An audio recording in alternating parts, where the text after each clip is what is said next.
पंचदशी ग्रंथ में द्वितीय प्रकरण और द्वितीय प्रकरण में आज श्लोक नंबर है 85। तो इस 85 नंबर के श्लोक की अवतरणिका को देखिए। ननु शक्ति कार्योः उभयोः अपि निस्तत्व रूपतायाम अविशिष्टायाम व्यक्ताव्यक्तत्व लक्षण भेद कुतः इति आशंक्य। या तक शंका ग्रंथ है, पूर्व पक्षी का ग्रंथ है, ननु से लेकर आशंक्य तक। फिर आगे उत्तर दे रहे तद विचार प्रस्तुत अनुपयुक्त इति परिहरति। ठीक, तो क्या कहना चाह रहा है पूर्व पक्षी? तो देखिए, पूर्व पक्षी बोल रहा है कि ऊपर आपने बताया कि माया और वायु इन दोनों में भी मायामयत्व है, क्योंकि मायामयत्व का अर्थात मिथ्यात्व का प्रयोजक जो निस्तत्व रूपत्व है वो वायु में भी है, क्योंकि सत से भिन्न वायु है, तत्वरहित हो गया, निस्तत्व हो गया। और माया में भी क्या है? सत से भिन्न है, निस्तत्व रूपता है। और निस्तत्व रूपता दोनों में होने के कारण शक्ति और शक्ति का कार्य वायु, माया का कार्य वायु आदि सब दोनों में कार्य कारण में निस्तत्व रूपता यदि समान है तो एक में अव्यक्तत्व माया में और वायु आदि में व्यक्तत्व, ऐसा व्यक्त क्यों होना चाहिए? यदि दोनों में समान कार्य कारण, दोनों में समान यदि है निस्तत्व, ऐसी शंका कर रहा है कौन?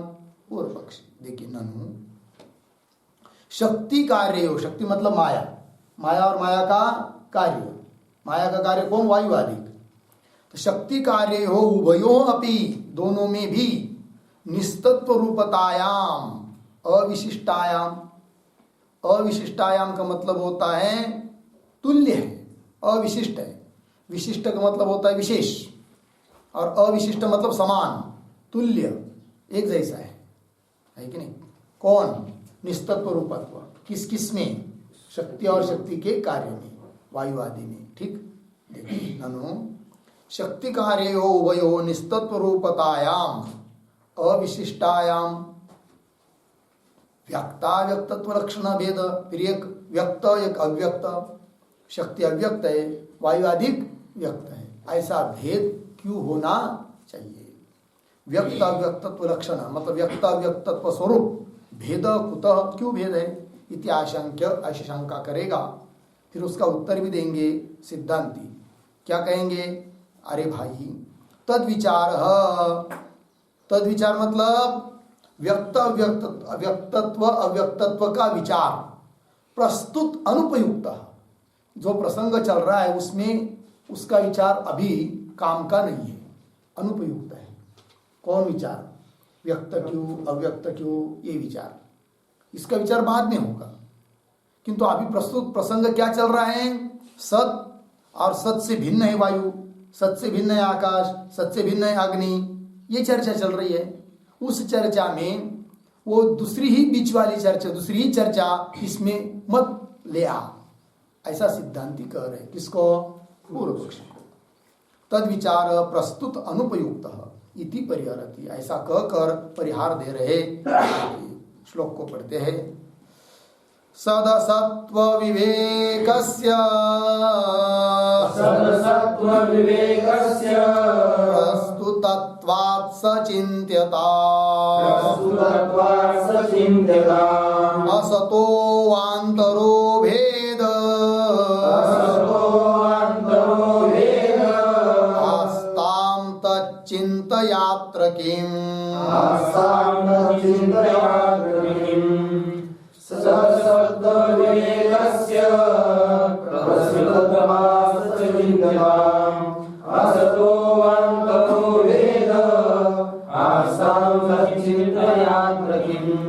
सद असत्व विवेकस्य प्रस्तुतत्वात् सह चिन्त्यताम् असतः अवान्तर भेद आस्ताम् तत् चिन्तया अत्र किम, ठीक है ना।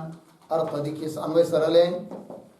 सत असत्व विवेकस्य प्रस्तुतत्व, प्रस्तुत प्रसंग किसका चल रहा है? सत और असत, इनका विवेचन, इनका पृथक्करण, यही चर्चा चल रही है। तो सत असत्व विवेकस्य प्रस्तुतत्वात् सचिंत्यताम, जिसका विषय चल रहा है, जो प्रसंग चल रहा है, उसी की क्या करना चाहिए? चिंता करनी चाहिए, चिंतन करना चाहिए। चिंत्यताम असत अवांतर वेद, अब सत से भिन्न जितना भी वो सब असत है, भूत भौतिक प्रपंच, आकाश आदि सृष्टि, उन असतों के अंदर वाला, बीच वाला भेद, जो व्यक्तत्व और अव्यक्तत्व, उसका विचार बीच में क्यों ला रहा है? क्योंकि अब विचार किसका चल रहा है? सत और असत का। इन दोनों का ही विचार करना चाहिए ना।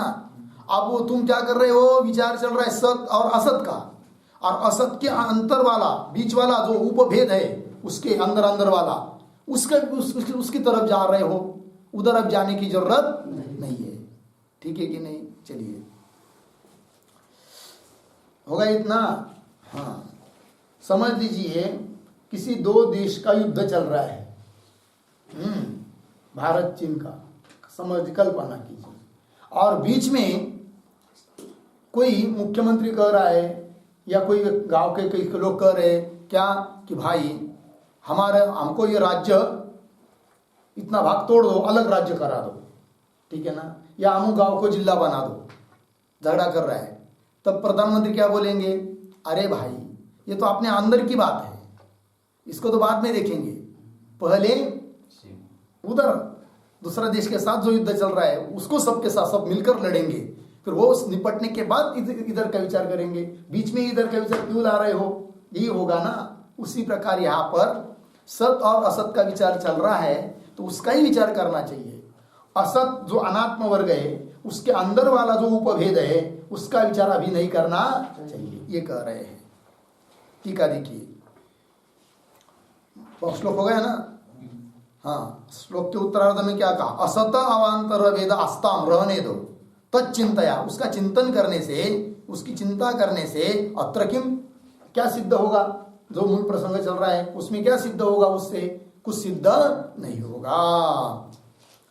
टीका, असतः प्रतीक है। असत का अर्थ कर रहे हैं माया तत्कार्य रूपस्य, माया और माया का कार्य, ये सब असत है, अनात्मा है।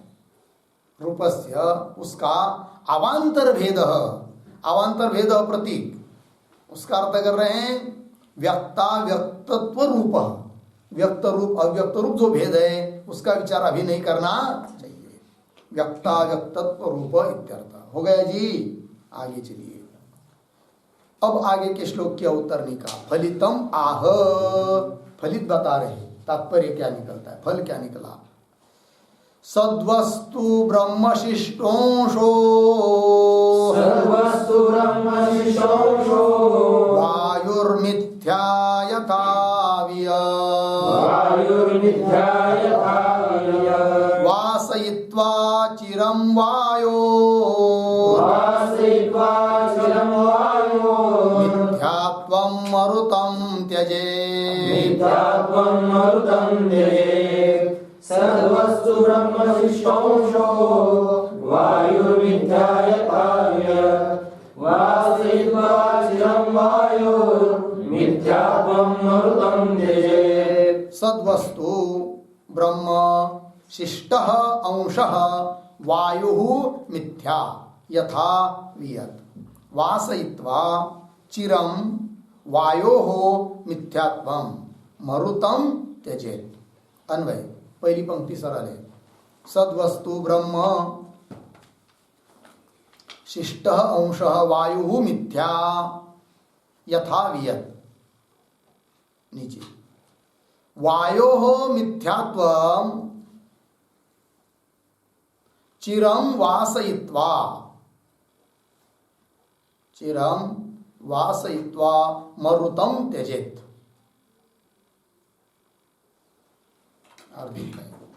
सद्वस्तु ब्रह्म, सद्वस्तु कौन है?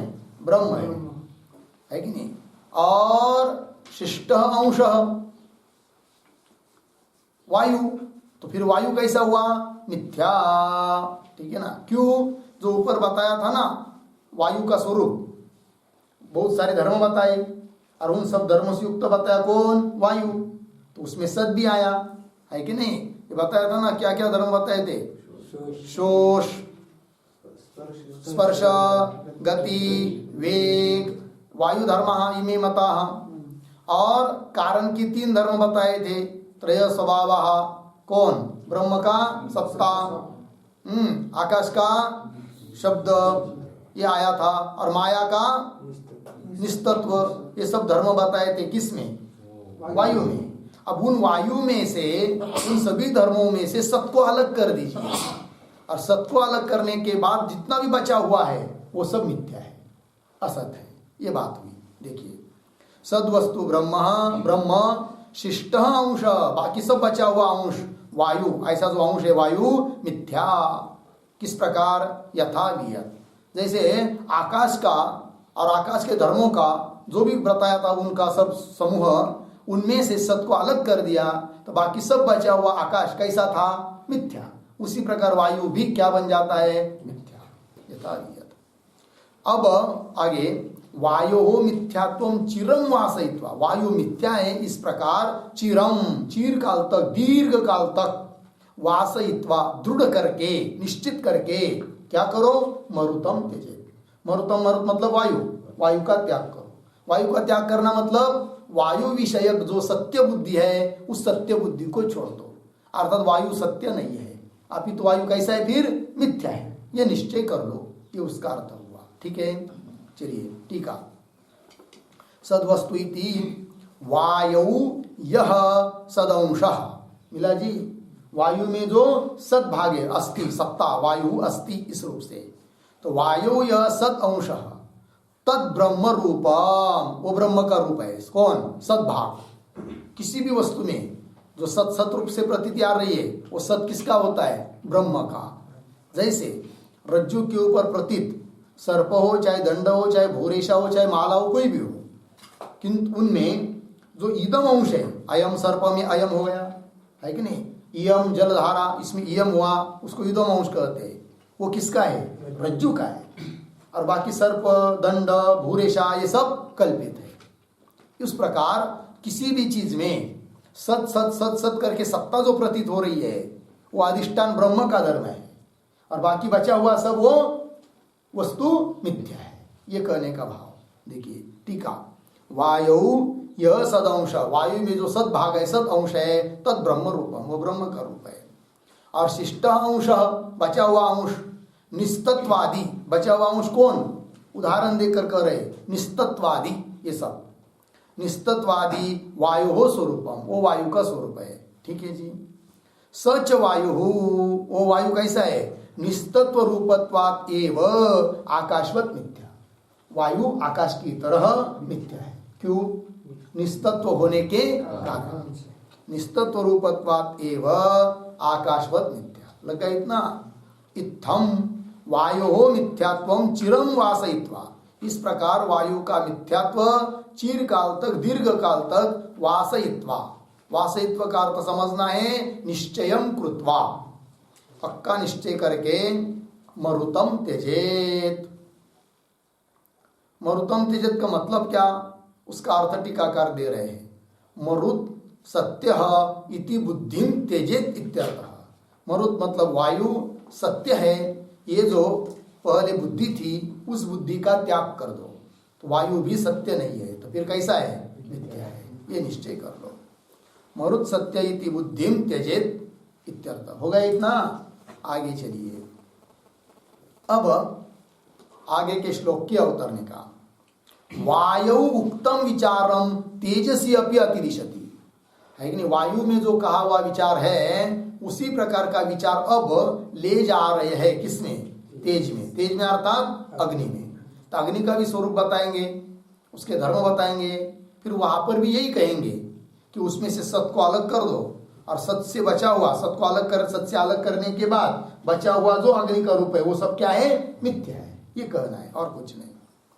वायु उक्तम विचारम, वायु में कहा हुआ विचार तेजसी अपि अतिदिशति, तेज में ले जा रहे हैं। श्लोक नंबर 87, चिंतयेद्वन्निमप्येवम् चिन्तयेद्वह्निमप्येवम् मरुतो न्यूनवर्तिनम् मरुतो न्यूनवर्तिनम् ब्रह्माण्डावरणेष्वेषा ब्रह्माण्डावरणेष्वेषा न्यूनाधिकविचारणा न्यूनाधिकविचारणा चिन्तयेद्वह्निमप्येवम् मरुतो न्यूनवर्तिनम् ब्रह्माण्डावरणेष्वेषा न्यूनाधिकविचारणा चिन्तयेत् वह्निम् अपि एवं मरुतः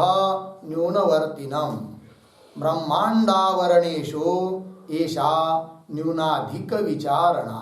ठीक अन्वय एवं मरुतः न्यूनवर्तिनम्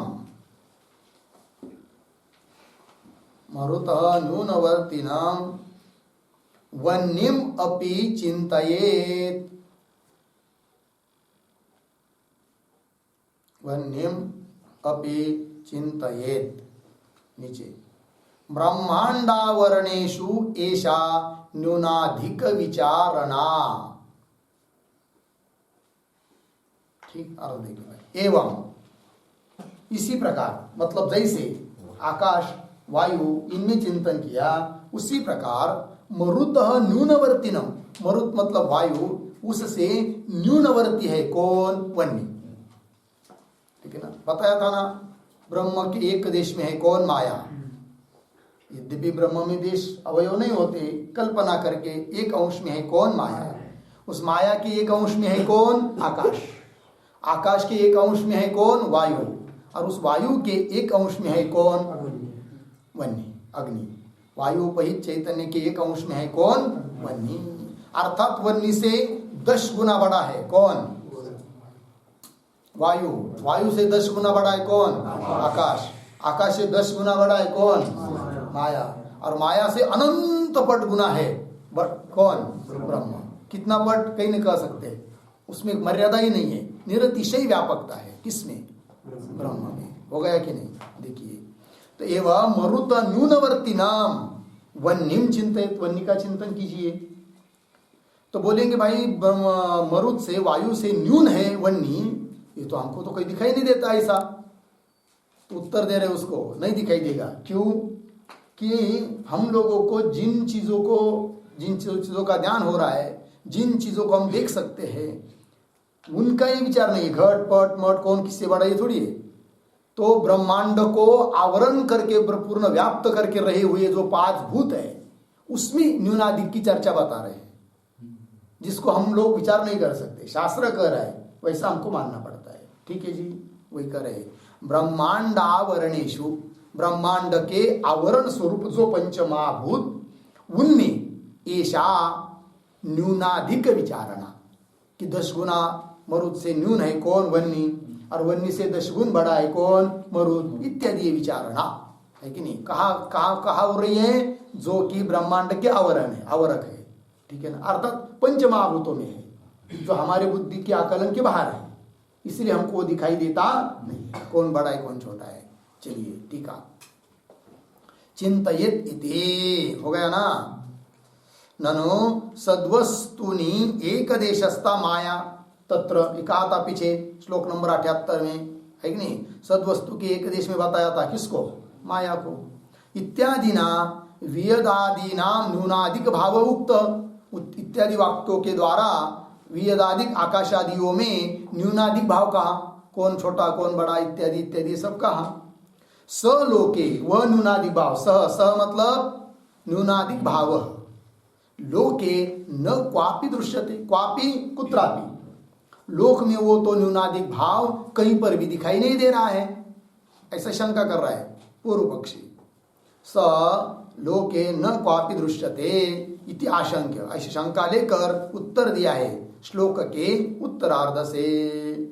कौन श्लोक कौन उत्तरार्ध ब्रह्मांडावरणेषु ऐसा न्यूनाधिक विचारणा लग गया। ब्रह्मांडावरणेषु मतलब ब्रह्मांड के चारों ओर से व्याप्त करके स्थित है है कि नहीं, स्थित हो है पंचमहाभूत, इसलिए उनको कह दिया ब्रह्मांड के आवरण है, आवरण रूप है। कौन? पंचमहाभूत। ब्रह्मांड उनसे बना है और ब्रह्मांड को व्याप्त करके वो सब है, ठीक है ना, उनमें ये विचारना चल रही है, इसलिए वो हम लोगों को यहाँ पर दिखाई देती नहीं है, ये उसका तात्पर्य। ये हो गया भाई। अब चलिए आगे 88 नंबर के श्लोक के अवतरणी का। वायो कियतांशेन न्यूनः वह्निः इत्यतः आह। बोलेंगे भाई वायु के कितने अंश से न्यून है वह्नि बताओ, क्योंकि ऊपर के श्लोक में इतना ही बताया, मरुत न्यूनवर्तिनम, मरुत से न्यून है कौन? वह्नि। किंतु कितने अंश से न्यून है ये तो बताया नहीं, वो बताओ हमको, तब कह रहे वायो कियतांशेन न्यून वह्नि इत्यतः आह, उस बात को कह रहे हैं श्लोक नंबर 88 में। वायोर्दशांशतो न्यूनो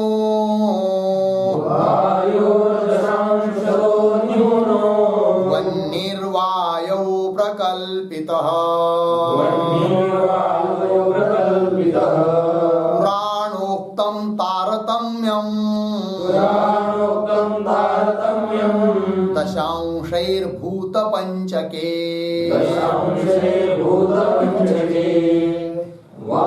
वायोर्दशांशतो न्यूनो वह्निर्वायो प्रकल्पितः पुराणोक्तं तारतम्यं दशांशैर्भूतपञ्चके। वायोः दशांशतः न्यूनः वह्निः वायौ प्रकल्पितः पुराणोक्तं तारतम्यं दशांशैः भूतपञ्चके। ठीक है, तो अन्वय वायोः दशांशतः वह्निः न्यूनः वायौ प्रकल्पितः। नीचे भूतपञ्चके दशांशैः तारतम्यं पुराणोक्तम, पुराणेन उक्तम पुराणोक्तम। ठीक है, अर्थ देखिए भाई, वायु दशांशत, वायु के 10 अंश से वह्नि न्यून, वह्नि न्यून है। ठीक है जी, अर्थात वह्नि से 10 गुना बड़ा है कौन? वायु, ऐसा तात्पर्य। वायु दशांशतः वह्नि न्यून, और कहाँ है वो? वायु प्रकल्पित। वायु मतलब वायु उपहित चैतन्य में कल्पित है, कल्पित है मतलब अध्यस्त है कौन? वह्नि, है कि नहीं? जैसे माया ब्रह्म में अध्यस्त है, माया उपहित चैतन्य में अध्यस्त है कौन? आकाश, आकाश उपहित चैतन्य में अध्यस्त है कौन? वायु, और वायु उपहित चैतन्य में अध्यस्त है कौन? वह्नि, वह्नि उपहित चैतन्य में अध्यस्त होगा कौन? जल, और जलोपहित चैतन्य में अध्यस्त है कौन? पृथ्वी। इस प्रकार लगा लेना है। ठीक, तो देखिए वायो दशांशत वह्नि न्यून वायु प्रकल्पित, इतना लगा। आगे चलिए, भूत पंचके मतलब इन 5 भूतों में दशांश ही तारतम्यम, 10 अंश से क्या है? तारतम्य है कि नहीं? दशांश ही तारतम्यम। बोलेंगे इस प्रकार का इतना ही तारतम्य है उनमें, कि आपको कैसा पता चला? तो बोल रहे पुराण उत्तम, पुराण में कहा है, पुराणों ने बताया है कि पृथ्वी से 10 गुना बड़ी है, बड़ा है जल, जल से 10 गुना बड़ा है कौन? वह्नि, वह्नि से 10 गुना बड़ा है कौन? वायु, और वायु से 10 गुना बड़ा है कौन? आकाश। इस प्रकार से ये बताया है पुराणों ने, उसके आधार पर हमने बताया। टीका देखिए, वायुरिति तस्य वास्तवत्व शंकाम वारयति। कदाचित कोई बोले, समझेगा कि वायु क्या है भाई? सत्य हो सकता है। उत्तर दे रहे वायु वास्तव नहीं है, सत्य नहीं है, फिर कैसा है? कल्पित, अध्यस्त है। वो बताया तस्य, तस्य हाँ, तस्य वह्ने लगा, तस्य का अर्थ क्या आएगा? वह्ने। वास्तवत्व शंका वारयति, वह्नि वास्तव है, इस शंका का वारण किया है। कौन शब्दों के द्वारा? 88 नंबर का श्लोक के 2य पाद में वायु प्रकल्पित शब्द आया कि नहीं? वायु इति मतलब वायु में वो कल्पित है, अर्थात अध्यस्त है कौन? वह्नि, अर्थात वह्नि सत्य नहीं है। ये बात हो गई। आगे ननु अयम न्यूनाधिक भाव स्वकपोल कल्पित इति आशंक्य आह। कोई बोलेगा भाई ये जो न्यूनाधिक भाव तुमने कहा, तुमका देखने को गया क्या वहां पर? कैसा तुमको पता चला कि 10 गुना ये कम है, 10 गुना ये कम है, इससे 10 गुना बड़ा है? ऐसा कैसा पता चला? है कि नहीं? कोई बोलेगा तुम्हारे क्या ये कपोल कल्पित है, मनगढ़ंत है, तुम्हारे माथे का ये विचार है, गाथ्यातला नहीं है। ऐसा कोई बोलेगा तो उत्तर दे रहे सिद्धांती, नहीं नहीं, ये माथे का नहीं है भाई, मनगढ़ंत नहीं है, कपोल कल्पित नहीं है, इसके लिए प्रमाण है। कौन प्रमाण? पुराणों का प्रमाण है। ननु अयम न्यूनाधिक भाव स्व कपोल कल्पित इति आशंक्या पुराणोक्तम इति। हो गया जी। पुराण आप खोल कर देखेंगे तो वहां पर मिल जाएगा। माँ भागवत में, भागवत ग्रंथ में भी है, श्रीमद् भागवत में भी है, भागवत भी पुराण ही है ना। क्या ये तदंडम विशेषाख्यम क्रम वृद्धिर दशोत्तरैः इत्यादि में है वो, ठीक है ना। और विष्णु पुराण में भी विचार आता है, ठीक है जी। तो बाद में देख लीजिए आप कहाँ है वो। आगे चलिए, अब आगे 89 श्लोक की अवतरणिका। वन्य स्वरूपम आह। अब किसका स्वरूप बता रहे? वन्य का। वन्निरुष्ण प्रकाशात्मा पूर्वानुगतिरत्र च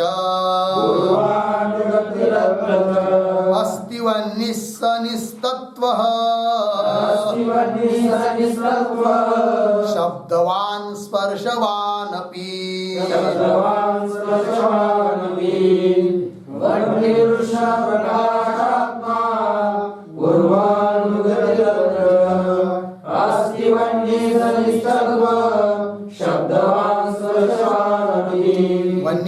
उष्णः प्रकाशात्मा पूर्वानुगतिः अत्र च अस्ति वह्निः सः निस्तत्वः शब्दवान् स्पर्शवान् अपि। अन्वय। वह्निः उष्णः प्रकाशात्मा अत्र च पूर्वानुगतिः, अत्र च पूर्वानुगतिः। नीचे सह वह्निः अस्ति निस्तत्वः शब्दवान् स्पर्शवान् अपि। अर्थ देखिए, तो वन्नी का स्वरूप कह रहे, वन्नी उष्ण, उष्ण वन्नी का स्वरूप है, और प्रकाशात्मा हमेशा प्रकाश देता है वन्नी, ठीक है। तो वन्नी उष्ण प्रकाशात्मा। और अत्र च, अत्र मतलब इस वन्नी में, पूर्वानुगति, पूर्वानुगति मतलब कारण धर्मानुवृत्ति। पूर्वानुगति करते हैं कारण धर्मानुवृत्ति, कारण के धर्मों की अनुवृत्ति समझना है, ठीक है। तो कैसे कैसे कारण के धर्म आ जाते वन्नी में, तो उत्तरार्ध से बता रहे हैं। सह वन्नी अस्ति, व्यवहार होता है कि नहीं शब्द प्रयोग, वो वन्नी है, तो है मतलब सत्ता, तो ब्रह्म की सत्ता हुई, सद्धर्म। और उसके बाद माया का धर्म बताना पड़ेगा, तो माया का धर्म भी है किसमें? वन्नी में। कौन धर्म है माया का? निस्तत्व। तो वही लिखा है निस्तत्व, निस्तत्व है कि नहीं? मिथ्या, निस्तत्व मतलब मिथ्या रूपता। और पुनः आकाश का धर्म भी है किसमें? वायु में। कौन? शब्द। तो शब्दवान हुआ कौन? वन्नी। वन्नी में है ना वो, आकाश का भी धर्म आ जाएगा। हाँ, तो जब अग्नि जलती है तो भुक भुक भुक आवाज आता है ना, तो ध्वनि हुआ, शब्द हुआ। स्पर्शवान, स्पर्श भी आ जाता है वन्नी में। किसका है वो स्पर्श? वायु का धर्म, स्पर्श वो भी है। स्पर्शवान अपि, लग गया जी। हाँ, और वायु हो गए ना, फिर वायु से उत्पन्न कौन हुआ? वन्नी। तो वन्नी में सब कारण के धर्म आ गए, ठीक। टीका देखिए, वन्नी थी अत्रापि वायु इव कारण धर्म अनुगतः इति आह पूर्वेति। अत्रापि, अत्रापि वन्नौ अपि, अग्नौ अपि, अग्नि में भी, वायु हो इव मतलब जैसे वायु में कारण, वायु में उसके कारण के धर्म आ जाते हैं, उसी प्रकार वन्नी में भी वन्नी के पहले जितने भी है उन सभी कारणों के धर्म आ जाते हैं। अत्रापि वायौ इव कारण धर्मा अनुगता, अनुगत हो जाते, अनुसित हो जाते इति अतः, इस बात को कहा है पूर्व इत्यादि पंक्ति के द्वारा, पूर्वानुगति इत्यादि से। केति धर्मा इति आकांक्षायाम आह, कारण के धर्म आ जाते वन्नी में, वो कौन धर्म है, कारण क्या आए हुए बताओ तो, तब बता दिया श्लोक के उत्तरार्ध से। अस्ति मतलब सत्ता, निस्तत्व, शब्द, स्पर्श, ये सब कारण के धर्म वन्नी में कह दिए। हो गया, आगे चलिए। अब श्लोक नंबर 90 की अवतरणिका। एवं अग्नौ कारण धर्मानुगति अनुवाद पूर्वकम स्वकीयम धर्मम दर्शयति। अब इस प्रकार से अग्नि में कारण धर्मानुगति अनुवाद पूर्वक, कारण के धर्म की अनुवृत्ति होती है, इसका अनुवाद करते हुए, अनुवाद पूर्वक स्वकीयम धर्मम दर्शयति। स्वकीयम अग्नि के अपने निजी धर्म जो है उसको कह रहे हैं अब ग्रंथकार। सन्माया व्योम वायुवंशैर्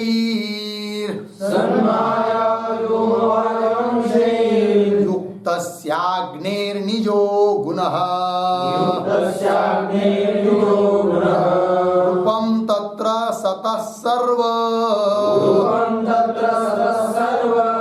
मन्यद्बुद्ध्या विविच्यता।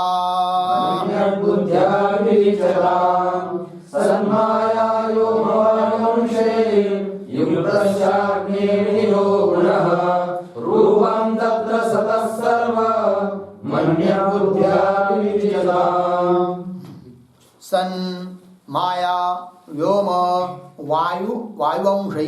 वायुवंशैः युक्तस्य अग्नेः निजो गुणः रूपं तत्र सतः सर्वम अन्यत बुद्ध्या विविच्यता। ठीक, अन्वय की, अन्वय में पहली पंक्ति सरल है।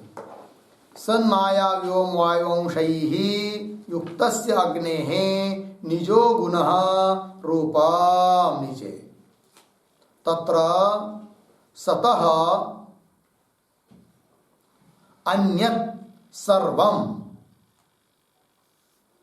बुद्ध्या विविच्यता।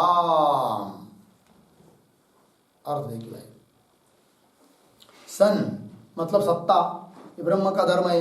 सन वायु, सन अग्नि, ऐसे और होता है ना, तो सत्ता किसकी है? ब्रह्म की। और माया, माया मतलब निस्तत्व रूपता, माया का धर्म है। ठीक, व्योम आकाश, आकाश का धर्म शब्द, तो वायुवंशयी, तो कैसा लगाना है? सत मतलब ब्रह्म, माया, व्योम, वायु, इनके अंशयी, अंशयी शब्द का अर्थ है धर्मयी। तो क्या अर्थ होगा? सत माया व्योम वायु, इनके जो धर्म, उन धर्मयी युक्तस्य, उनके धर्म से युक्त कौन? वन्नी अग्नि। निजो गुण, निज स्वकीय, अपना निजी स्वयं का, गुण कौन? रूप। इतने हुए, कारण के गुण भी बताए, स्वयं का गुण भी बताया। फिर आगे तत्र, तत्र का अर्थ है तेषु धर्मेषु मध्ये, उन धर्मों के बीच में, सतः अन्यत सर्वम बुद्ध्या विविच्यता। सतः अन्यत, सत को छोड़कर अन्य जितना भी है वो सब बुद्ध्या, बुद्धि से उसका क्या करो? विवेचन करो, पृथक्करण करो, सत से अलग निकालो, बुद्धि से, विवेक से। तो अलग निकलेंगे तो क्या होगा? वो वन्नी में सब मिथ्यात्व रह जाएगा। देखिए भाई टीका, सन्मायति इत्थम सविशेषणम वन्नी स्वरूपम व्युत्पाद्य, मिला। इस प्रकार से सविशेषणम, विशेषण के सहित, वन्नी का स्वरूप व्युत्पाद्य, व्युत्पाद्य अर्थात उक्त्वा, कथयित्वा, सविशेषणम, लेकिन विशेष के साथ विशेषता उसकी बताते हुए वन्नी का स्वरूप कथन कर दिया, सब बताया, उसके कौन कौन गुण है, कौन कौन क्या है करके। व्युत्पाद्य इदानीम अब सद्वस्तुनः वन्नीम विविनक्ति, सद्वस्तुनः, सद्वस्तु से वन्नी को विविनक्ति, विविनक्ति मतलब विवेचनम करोति, पृथक करोति इत्यर्थः, अलग करके दिखा रहे हैं तत्र इत्यादि पंक्ति के द्वारा।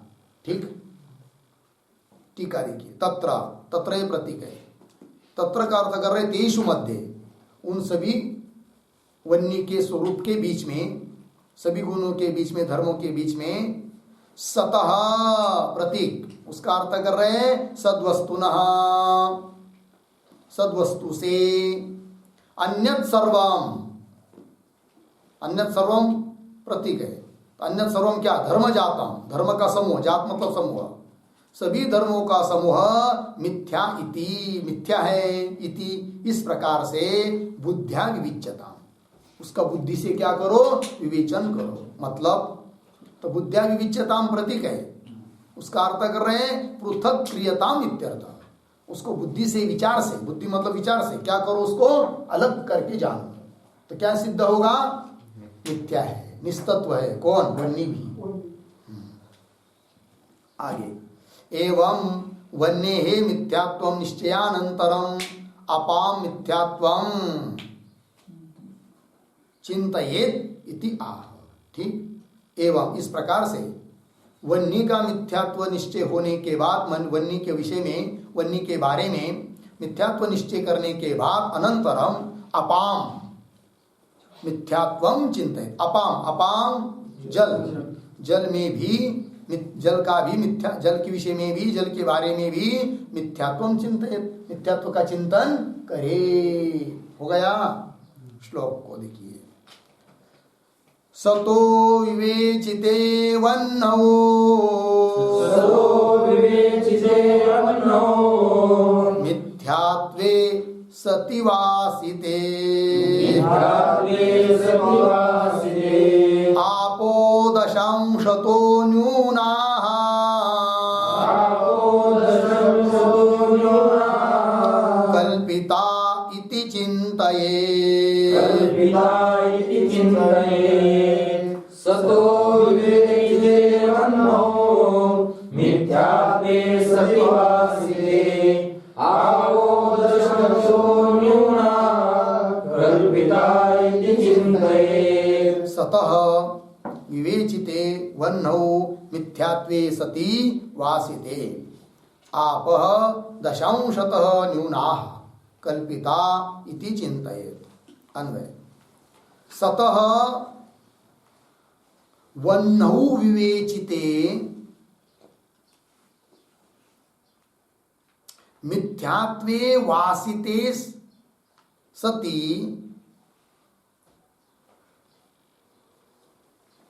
मिथ्यात्वे वासिते सति, नीचे दशांशतः न्यूनाः आपः कल्पिताः इति चिन्तयेत्।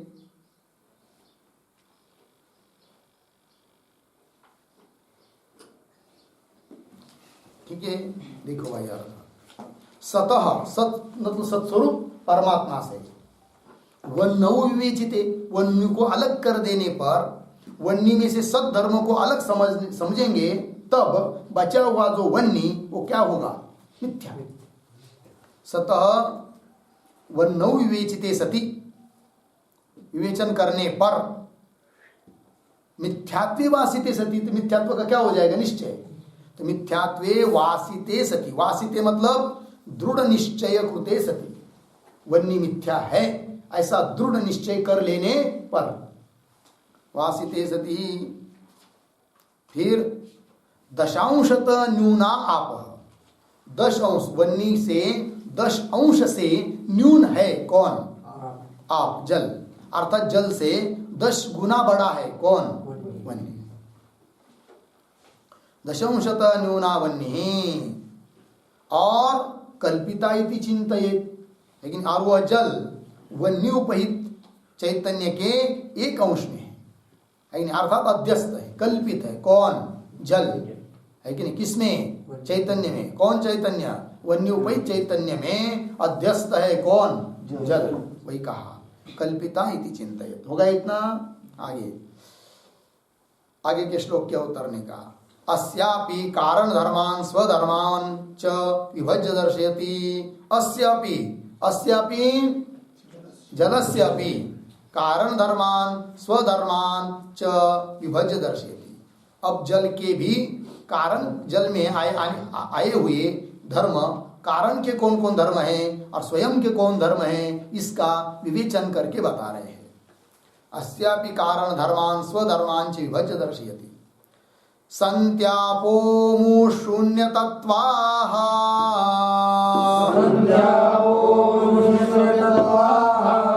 सशब्द स्पर्श संयुताः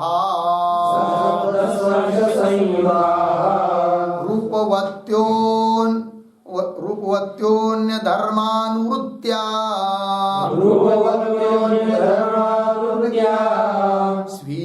नहीं 8 होना चाहिए ना। रूपवत्योन्य धर्मानुवृत्त्या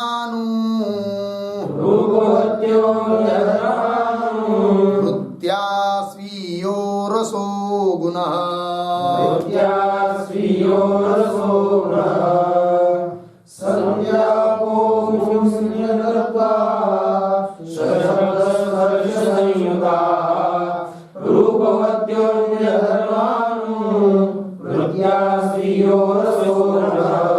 संति आपः अमुः शून्यतत्वाः सशब्द स्पर्श संयुताः रूपवत्यः अन्य धर्मानुवृत्त्या स्वीयः रसः गुणः। अन्वय अन्य धर्मानुवृत्त्या अमुः आपः संति शून्यतत्वाः सशब्द स्पर्श संयुताः रूपवत्यः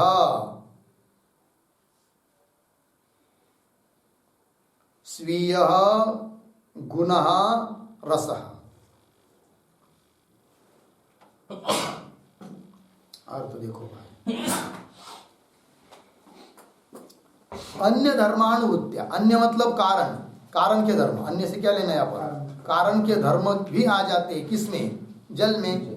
अन्य धर्मानुवृत्तिया, अन्य धर्म की अनुवृत्ति होने से अमुह आप संति, अनुवृत्ति भी आ जाती है, अनुवृत्ति होती है अन्य कारण के धर्मों की। उसके साथ साथ और वो कौन है कारण के धर्म बता रहे, अमुह आप संति, संति मतलब अस्ति, सत्ता, इस शत्रु परमात्मा का धर्म हुआ, यह आप है।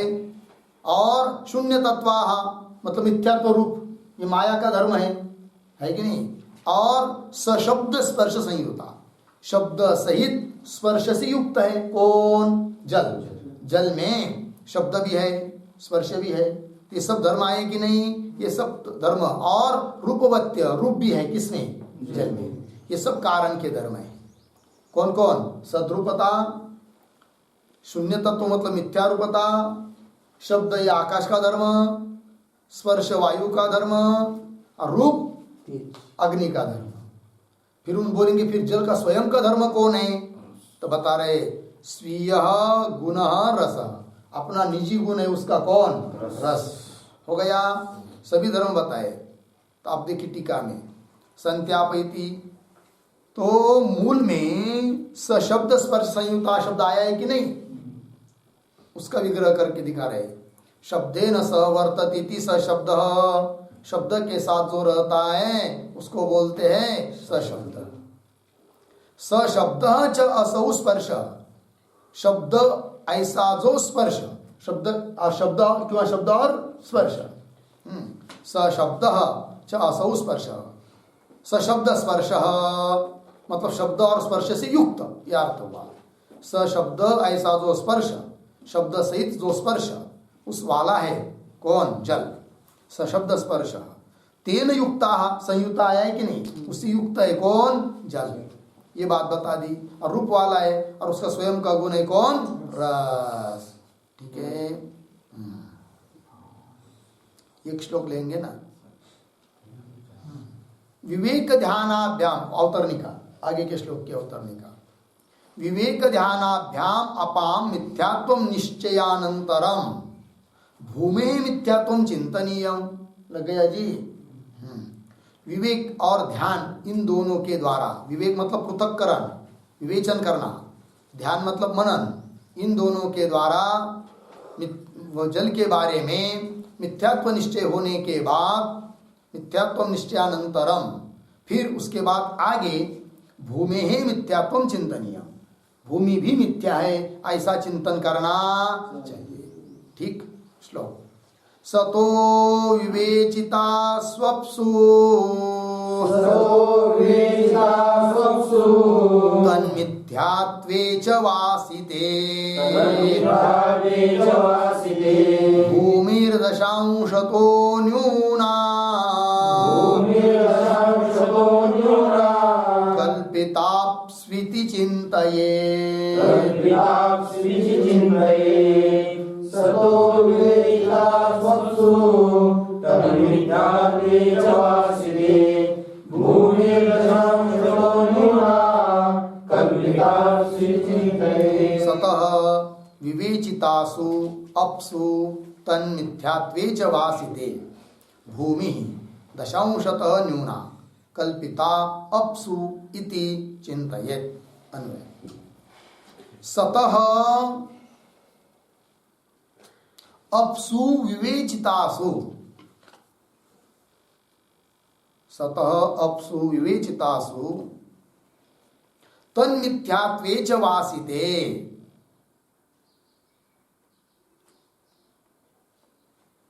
नीचे दशांशतः न्यूना भूमि,